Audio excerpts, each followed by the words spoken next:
नमस्कार दोस्तों। अभी तक हम लोगों ने अक्षांश और देशांतर मतलब लैटिट्यूड और लॉन्गिट्यूड से संबंधित जितने भी कॉन्सेप्ट थे उसको देखे थे, उसके फैक्ट्स भी देखे हैं।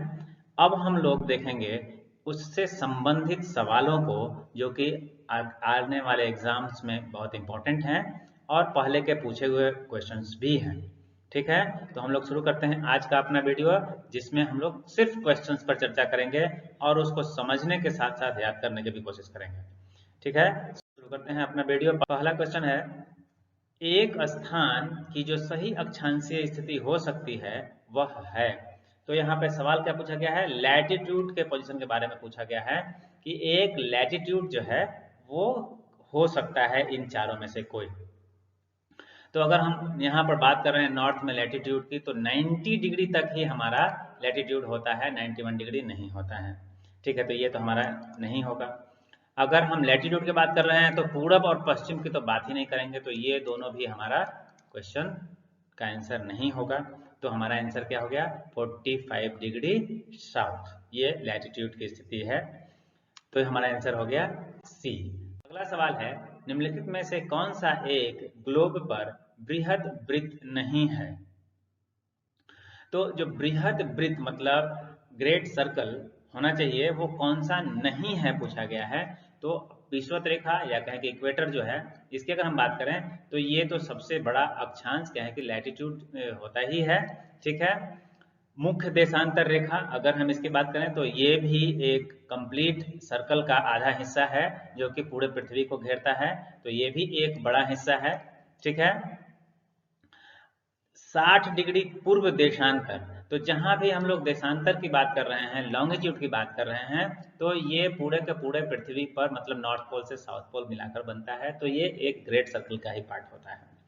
तो इस तरीके से ये दोनों भी होगा। अब है अक्षांश रेखा 60 डिग्री, तो ये एक ग्रेट सर्कल नहीं होगा। ठीक है, क्यों नहीं होगा, क्योंकि अगर आप देखें कि आपकी ये पृथ्वी जो है, ये पृथ्वी पर अगर हम बनाते हैं एक 60 डिग्री का एंगल, तो ये थोड़ा सा यहीं पे बनता है। ये आपका नॉर्थ पोल अगर मान लें, ये आपका इक्वेटर हो गया, तो ये एक सर्कल छोटा बनता है, तो ये ग्रेट सर्कल नहीं है। आपका आंसर क्या हो जाएगा, डी। अगला सवाल है, शून्य अंश अक्षांश तथा शून्य अंश देशांतर अवस्थित है। मतलब 0 डिग्री लैटिट्यूड और 0 डिग्री लॉन्गिट्यूड कहाँ से गुजरती है, या कहें कि कहाँ पे क्रॉस करती है, कहाँ पे मिलती है। तो हमारा इसमें आंसर जो होगा वो अटलांटिक महासागर ए होगा। अगर आपने ध्यान दिया होगा तो ये अफ्रीका से पश्चिम की तरफ जो एक कॉर्नर बनता है वहां पे स्थित है, गल्फ ऑफ गिनी, है ना। तो आपका आंसर क्या हो गया, ए। अगला क्वेश्चन है, प्रधान या म्योत्तर मतलब ध्रुव वृत्तीय तथा विषुवत मतलब भूमध्य रेखा का प्रतिच्छेदन बिंदु अवस्थित है। तो प्रधान या म्योत्तर या कहें कि 0 डिग्री लॉन्गिट्यूड और विषुवत रेखा अगर हम बात कर रहे हैं तो 0 डिग्री लैटिट्यूड की बात कर रहे हैं। तो अभी जो क्वेश्चन हमने देखा था उसी का सेम क्वेश्चन है, क्वेश्चन पूछा भी गया है। इसका आंसर क्या हो गया, लेकिन यहाँ पे ऑप्शन में क्या दिया हुआ है, ध्यान दीजिएगा। ये ऑप्शन में दिया हुआ है हिंदी में अटलांटिक महासागर को अंध महासागर कहते हैं, तो इसको भी आप ध्यान में रख सकते हैं। अगला सवाल है, काहिरा का समय ग्रीनविच से 2 घंटा आगे है, अतः यह स्थित है। अब 2 घंटा का मतलब क्या हो गया, 120 मिनट। अब 120 मिनट जो है इसको हमको डिग्री में कन्वर्ट करना है, तो किससे से डिवाइड कर देंगे, 4 से डिवाइड कर देंगे। एक डिग्री में 4 मिनट होते हैं, तो हमारा आंसर क्या आ गया, 30 डिग्री। पहले तो ये 30 डिग्री आ गया। अब लिखता है क्या, आगे। आगे मतलब पूरब की बात कर रहा है, पूरब होगा तभी आगे हो सकता है। तो आपका यहाँ पे आंसर क्या हो गया, 30 डिग्री पूर्व देशांतर बी। हमारा अगला सवाल है, जब 82.5 डिग्री पूर्व देशांतर पर मध्याह्न हो, मतलब ये अपना इंडियन स्टैंडर्ड टाइम है, तब प्रातः के 6:30 किस देशांतर या अंश पर बचेंगे।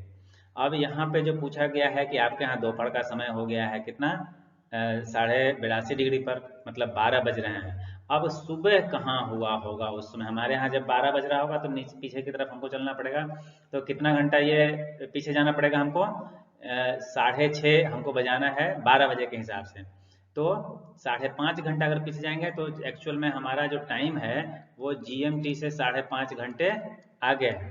तो 5.5 घंटे जब हम पीछे जाएंगे तो जीएमटी पहुंच जाएंगे, तो हमारा आंसर क्या हो जाएगा, सी 0 डिग्री। अगला सवाल है, यदि दो स्थानों की स्थिति में 90 डिग्री देशांतर का अंतर है, तब दोनों स्थानों के बीच समयांतर होगा। तो समय का कितना अंतर होगा, 90 डिग्री आपको दिया हुआ है और इसको हमको अब टाइम में कन्वर्ट करना है, तो 1 डिग्री बराबर 4 मिनट होता है। तो हमारा कितना हो जाएगा, 9 चौक 36, 360 मिनट, या कहें कि 6 घंटे। आंसर हो गया बी। कौन सा देशांतर प्रधान याम्योत्तर के साथ मिलकर ग्लोब पर बृहत्तम या बृहद वृत्त का निर्माण करता है। तो प्रधान याम्योत्तर मतलब अगर आपका ये सर्कल है, ये आपका ग्लोब है, तो ये आपका अगर 0 डिग्री है तो ये एक ग्रेट सर्कल कब बनाएगा, जब इसका ठीक पीछे वाला जो अंश है वो मिल जाएगा। अगर ये मिल जाएगा तो बन जाएगा। तो 0 डिग्री तो है ही, तो इसका पीछे वाला कौन सा होगा, 180 डिग्री होगा। तो आंसर हो जाएगा क्या, डी। अगला सवाल है, नई सहस्राब्दी के सूर्योदय की प्रथम किरण भारत के किस एक याम्योत्तर पर दिखाई दी। अब यहाँ पे आपका सवाल का जवाब सिंपल सा ये है कि जो सबसे पूर्वी हिस्सा है हमारा वो कौन सा है। तो सबसे पूर्वी हिस्सा कौन सा है, 93.5, ये आपका आंसर हो गया। अगला सवाल है, किसी स्थान का मानक समय निर्धारित करने का आधार होता है। तो कोई भी समय जो है उसके लिए आप क्या चुनते हैं, तो देशांतर रेखा तो चुनते हैं, ठीक बात है। अब मानक समय कैसे निर्धारित करेंगे, तो उसका आधार क्या होगा, प्रधान माध्य रेखा होगा, मतलब जीएमटी होगा, जीएमटी से आप उसको निर्धारित करेंगे। अगला है, प्रधान याम्योत्तर नहीं गुजरती है। तो जो प्राइम मेरिडियन है, मतलब 0 डिग्री की जो रेखा है वो कहाँ से नहीं गुजरती है पूछा गया है। इसमें आपका आंसर है नाइजर। किसी एक क्षण निम्नलिखित नगरों में से किए गए एक में घड़ी समय अन्य 3 नगरों के घड़ी के समय का समान नहीं होता है, ठीक है। तो यहाँ पर आप चूंकि जीएमटी की बात करें, आप ध्यान दें तो ये यूके से गुजर रहा है, लंदन से, तो अब इस लाइन में जो जो होगा वो सब जो है एक टाइम पर हो जाएंगे। तो इसमें आपका आंसर है इथियोपिया, अदीस अबाबा जो उसका राजधानी भी है, तो ये हो जाएगा अलग, बाकी सब का एक ही टाइम होगा, मतलब सब जीएमटी पर स्थित है। जब आईएसटी याम्योत्तर पर दोपहर होती है तब धरती पर एक अन्य स्थान पर लोग अपनी सुबह 6 बजे की चाय ले रहे होते हैं, उस स्थान का देशांतर है। तो अगर हमारे यहाँ 12 बज रहा है और 6 कहीं और बज रहा है सुबह का, मतलब उनके यहाँ लेट में हो रहा है, मतलब हमसे वो पश्चिम में है, कितने घंटे पीछे चल रहे हैं, 6 घंटे। अब 6 घंटे पीछे हैं, मतलब 360 मिनट वो हमसे पीछे हैं, तो उनका याम्योत्तर या कहें कि लॉन्गिट्यूड क्या होगा, देशांतर क्या होगा। तो इसको डिवाइड कर देंगे 4 से, हमको मिल जाएगा 90 डिग्री। तो 90 डिग्री जो है यहाँ से हम लोगों से पीछे हैं, तो एक्चुअल में वो कहाँ पहुंच गए, हम लोग 82.5 डिग्री हैं, ठीक है। तो 82.5 डिग्री तक तो हम जाएंगे तो 0 डिग्री जीएमटी तक पहुंचेंगे, ठीक है। मतलब हम लोग यहाँ हैं 82.5 डिग्री पर। अब यहाँ से यहाँ तक तो 82.5 डिग्री जाएंगे, इसके पीछे हमको जाना पड़ेगा कितना, 7.5 डिग्री, ठीक है, 7.5 डिग्री। अब ये पूरब था, हम लोग पश्चिम, ये वाला जो एरिया है पश्चिम हो जाएगा। तो आंसर क्या आ जाएगा, बी। ये गलत हो गया है, यहाँ बी होगा, ठीक है। अंतरराष्ट्रीय दिनांक रेखा खींची जाती है, तो जो इंटरनेशनल डेट लाइन है वो कहाँ से खींची जाती है, वो बिल्कुल बीचों बीच है प्रशांत महासागर के, ठीक है। आंसर है सी। नेक्स्ट, ग्लोब पर दो स्थानों के बीच न्यूनतम दूरी नहीं होती है। तो दो स्थान के बीच में न्यूनतम दूरी नहीं होगी कहाँ पर, एकदम बीचों बीच हम जहाँ पहुंच जाएंगे वहां पे। आंसर है डी। यदि पृथ्वी पर घूर्णन की दिशा उत्क्रमित कर दी जाए, तो जब अंतरराष्ट्रीय तिथि रेखा पर दोपहर हो तो भारतीय मानक समय क्या होगा। मतलब पृथ्वी जो अभी पश्चिम से पूरब की तरफ घूम रही है, इसको उलट दिया जाए, पूरब से पश्चिम की तरफ मूवमेंट कराना शुरू कर दिया जाए, तो उस कंडीशन में क्या होगा जब अंतरराष्ट्रीय तिथि रेखा पर दोपहर होगी। तो अब उल्टा हम लोग काउंट करेंगे, मतलब हम लोग हो जाएंगे किधर, अभी अंतरराष्ट्रीय तिथि रेखा के पीछे हैं, फिर आगे हो जाएंगे, ठीक है। तो अंतरराष्ट्रीय तिथि रेखा से आगे हो जाएंगे तो हमारा टाइम जो है उल्टा हम कैलकुलेट करना शुरू कर देंगे। अभी 5.5 घंटा जीएमटी से आगे हैं, तो अब उधर से 6.5 घंटा हमारा टाइम हो जाएगा, ठीक है। तो आंसर हो जाएगा ए। निम्नलिखित में से कौन सा एक जल डमरू मध्य अंतरराष्ट्रीय तिथि रेखा के सर्वाधिक निकट है। तो ये आप देखेंगे अलास्का के पास में जो कि यूएसए का एक स्टेट है, उसके बगल में ही स्थित है बेरिंग जलदंडु मध्य। तो ये आपका अलास्का और रसिया के बीच का ये जलदंडु मध्य है बेरिंग। किसी जहाज को सबसे कम समय में एक स्थान से दूसरे स्थान तक जाने के लिए निम्न में से किसे मार्ग बनाना चाहिए? तो अगर सबसे कम में जाना है तो देशांतर को मार्ग बनाए, पूरा उत्तर से दक्षिण की तरफ। वो उनको अंदाजा रहेगा क्योंकि पृथ्वी घूम रही है, तो उस कंडीशन में उन्हें देशांतर को ही अपनाना चाहिए। आंसर सी है। नेक्स्ट, किसी जगह पर स्थानीय समय 6 बजे प्रातः है जबकि ग्रीनविच मीन टाइम 3 बजे प्रातः है, उस जगह की देशांतर रेखा क्या होगी? तो 6 बज रहा है और यहाँ 3 बज रहा है, मतलब 3 घंटे का डिफरेंस है। और यहाँ आगे है समय 3 घंटा, तो पूर्व में हो जाएगा निश्चित रूप से। अब 3 घंटा आगे हो गया तो 3 घंटा का वैल्यू कितना हो जाएगा? 45 डिग्री। 45 डिग्री किधर? पूरब। तो ये आंसर हो जाएगा बी। अगला है, पृथ्वी की भूमध्य रेखा की कुल लंबाई लगभग है। तो ये हमने बताया भी था कि 1 डिग्री जो है 111 किलोमीटर और लगभग होता है। और हमारे पास ऐसे डिग्रीज कितने बनेंगे? अगर हम 0 डिग्री से अक्षांश देशांतर रेखा को देखना शुरू करें तो 0 डिग्री से लेकर के एक तरफ से 180 डिग्री, तो 1 से 180 डिग्री अगर ले लें तो दूसरे तरफ से लेंगे 0 से तो भी 180 डिग्री, 360 डिग्री टोटल हो जाएगा हमारा। इसको मल्टीप्लाई कर दें तो ये ऑलमोस्ट 40,000 के आसपास आता है। 40,000 थोड़ा सा कम आएगा, इसका वैल्यू थोड़ा ज़्यादा होता है। ठीक है, तो आप आंसर तक पहुंच जाएंगे। आंसर हो जाएगा सी। नेक्स्ट है, निम्नलिखित समूह में से किस एक के देशों में से भूमध्य रेखा गुजरती है? अब भूमध्य रेखा के लिए पूछा गया है कौन सा समूह है जिससे होकर गुजरती है। तो अगर आप देखें तो साउथ अमेरिका की बात करें तो कोलंबिया से गुजरती है, अफ्रीका में देखें तो केन्या से गुजरती है, और एशिया में इंडोनेशिया से होकर गुजरती है। तो आपका आंसर क्या है? बी। भूमध्य रेखा निम्नलिखित में से किस देश से होकर नहीं गुजरती है? तो अभी हम लोगों ने देखा भूमध्य रेखा गुजरती है कहाँ से? केन्या से गुजरती है, ब्राजील से गुजरती है और इंडोनेशिया से गुजरती है। तो आपका आंसर क्या हो जाएगा? मैक्सिको। भूमध्य रेखा गुजरती है तो कहाँ से गुजरती है? अभी हम लोगों ने देखा है केन्या से गुजरती है। आंसर है सी। जिस अक्षांश पर वार्षिक तापांतर न्यूनतम होता है, एनुअल रेंज ऑफ टेम्परेचर जो है वो सबसे कम कहाँ होता है? तो ये कहाँ होगा? बिल्कुल बीच में होगा, मतलब भूमध्य रेखा इक्वेटर पर होगा। ठीक है, तो आपका आंसर ए हो गया। आंसर अगला है 25। निम्नलिखित नगरों में से कौन सा एक भूमध्य रेखा के सर्वाधिक निकट है? तो जब सबसे निकट है उसको अगर हम देखना चाहें, इसमें आंसर है आपका सिंगापुर, मतलब इंडोनेशिया से थोड़ा सा ऊपर है। नेक्स्ट है, भूमध्य रेखा, कर्क रेखा और मकर रेखा तीनों निम्न में से किस एक महाद्वीप से गुजरती है? तो इसका जवाब है आपका अफ्रीका।